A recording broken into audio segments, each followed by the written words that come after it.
Venom happened this weekend. Venom did happen this weekend. I got to see it this morning. Yeah, so I will start by saying this is Sony's Spider-Man universe, not related to the MCU. Contractually obligated, they are not allowed to talk about Spider-Man. They're not allowed to have Peter Parker. They're not allowed to have anything going on with the Marvel universe. They can't talk about anything. Yeah, because that makes... Anyway.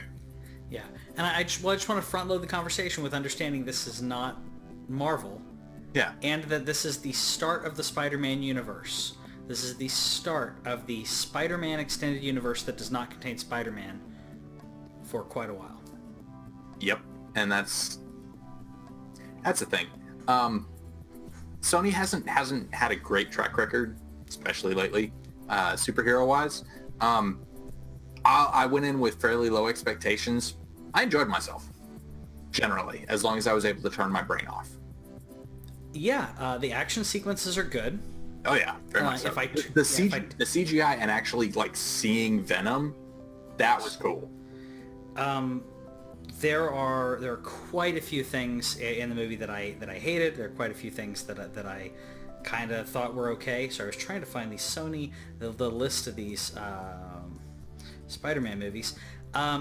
So starting off, right off the bat, everything about this movie I think was mediocre at best, except for Tom Hardy. Tom Hardy was amazing as Eddie Brock. He was great as Venom, and watching him deal with his connection to the symbiote was really cool. Yeah. Everything else was mediocre. I enjoyed the villain, the guy who I don't remember the name of the guy who played the villain, but I thought that he pulled off pretty well, like the manic drive to fulfill his ambitions. The character decisions didn't make sense, but his acting worked for me. His acting wasn't bad. It was better than other people in the movie. Michelle Williams was not given enough to do in this movie. Yeah, she's one of the better actresses around right now. She was not given enough to do. I did not buy their chemistry though. No, not at all. You know what? I said right after the movie, I said they should have switched Jenny Slate and Michelle Williams and swapped them. So that way Jenny Slate was the girlfriend and Michelle Williams was it would have made so much more sense. I can see that. Yeah, I can't. I'm a Jenny Slate fan. I'll be honest. I think she's awesome. I think she's hilarious. Yeah. But I did not believe her as a scientist at all. I don't think I don't think that was her repertoire to play that character. Not yet. She's not. I mean that in the nicest way. I don't think that she was ready to play that type of character and give it more depth than I'm scared. Yeah. Well, like you said, like what we were told about the character, I honestly forgot she was a scientist. Because we don't see her working, we don't see her, and this is a spoiler-free review, so we're just going to kind of go over some things. So what was your favorite thing about it? What did you like the most? Okay, my favorite thing, which is also part of my least favorite thing, was the final fight, and when the Sonic, when the engines and everything were just disrupting the symbiotes, and they're coming off of their hosts, and you could see the tendrils and all of the viscosity just coming off of them and having this. It was like straight out of a comic book. That was fantastic and spoilery as hell. It was epic, but we all knew what was going to happen in this movie. I mean, come on. I didn't. That's right, because you don't watch any trailers whatsoever. None. So speaking of that, there's one big change from the first trailer. There was a huge backlash. Did you see the first trailer? You didn't see the first. No. You didn't watch. No. Okay. The first trailer has Jenny Slate very prominently in the movie talking about the symbiotes. That's those. Okay. Symbiotes connect to hosts, and symbiotes blah blah blah, and everyone went, no. What? No. Yeah, we haven't established now. Okay, so how do you pronounce it? Symbiote. Okay, I say symbiote. Like with a softer O. Mm-hmm. I say that because that's how it was said in the Spider-Man animated series, if I'm not mistaken. But either one, those are very close. Those are very close. Symbiote and symbiote actually is like aluminum and aluminium, depending on where you're from. Some people actually call it that, who are scientists. Yeah, I'm going to my laboratory. But the Marvel universe already established what we call these things. Yeah. So I liked how he got connected to Venom. I thought that worked really well. Worked well for the character. I don't like for Eddie Brock. I don't like that Eddie was famous, because Eddie was supposed to be not necessarily a crappy reporter, but he's not as good as Peter Parker. Peter's winning everything. He's so good at winning. Well, the other thing is that he's I don't know, I guess we are doing spoilers. Okay, so like we're spoiling.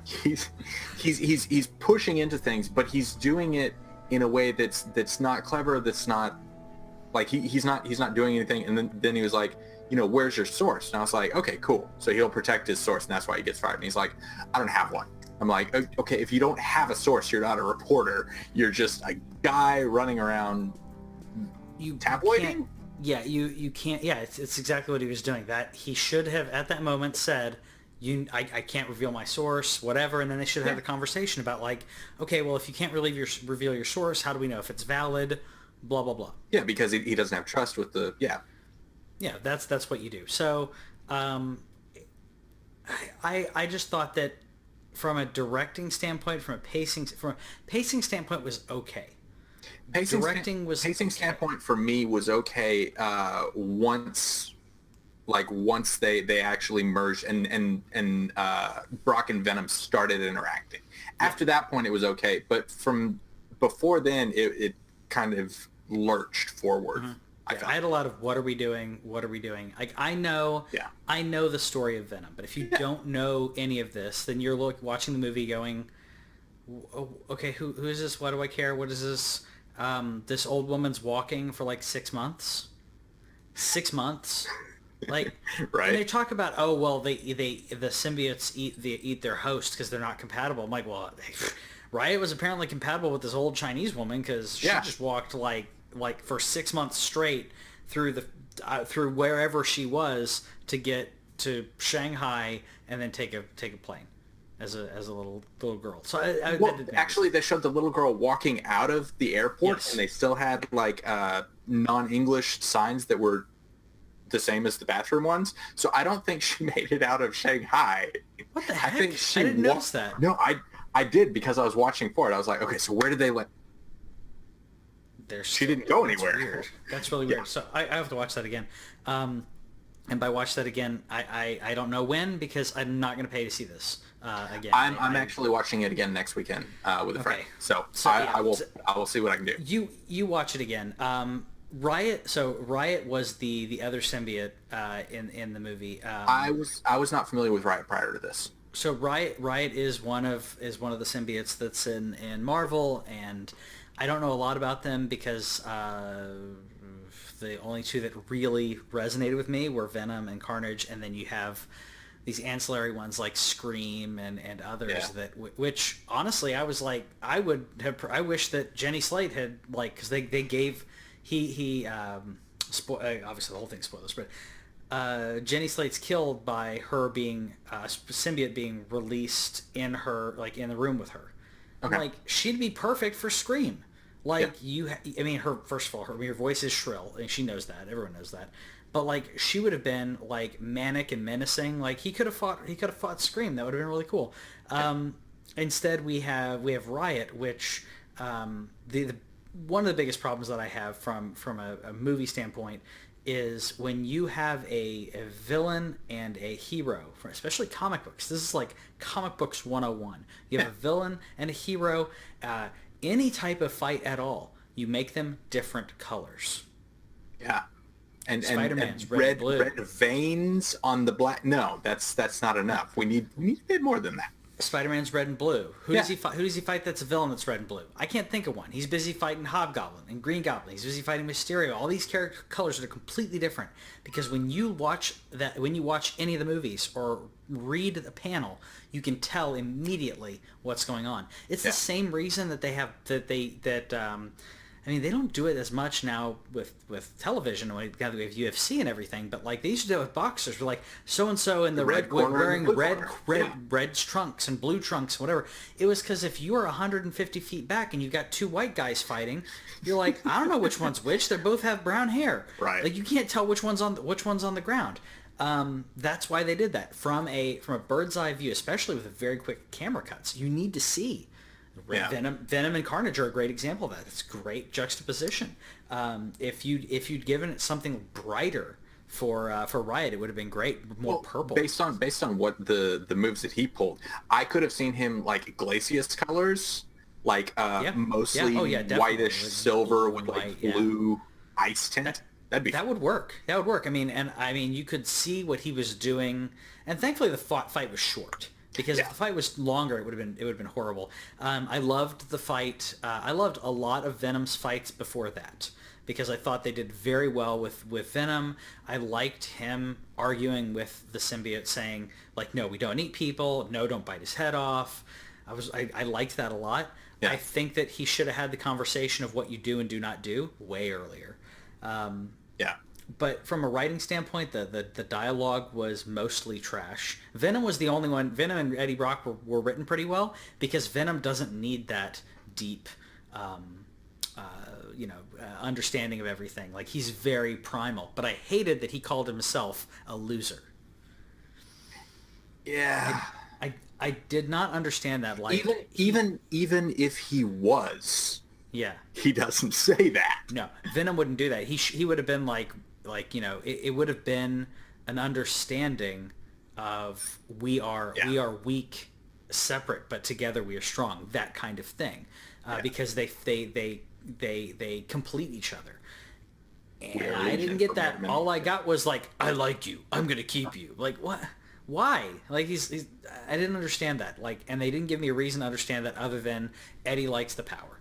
That's all I understood out of it was Eddie's power hungry, and Venom stays with him. Yeah.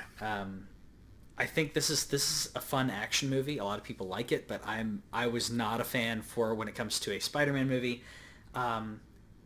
Mid credits, leading in for the next movie, we got Cletus Cassidy. Yeah. Woody Harrelson playing Cletus Cassidy, playing Carnage, in one of the worst wigs I've seen in a long time.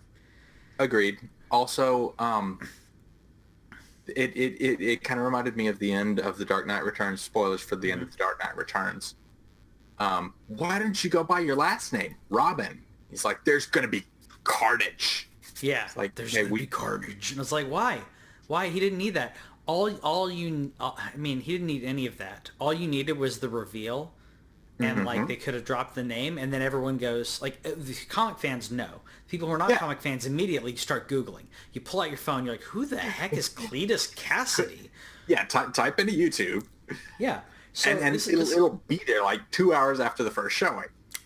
Yeah. Oh yeah, well everyone's. I mean, you can Wikipedia who Cletus is, but they're leading into another Venom-ish movie. Tom Hardy signed on for 3 of these. 3. All right.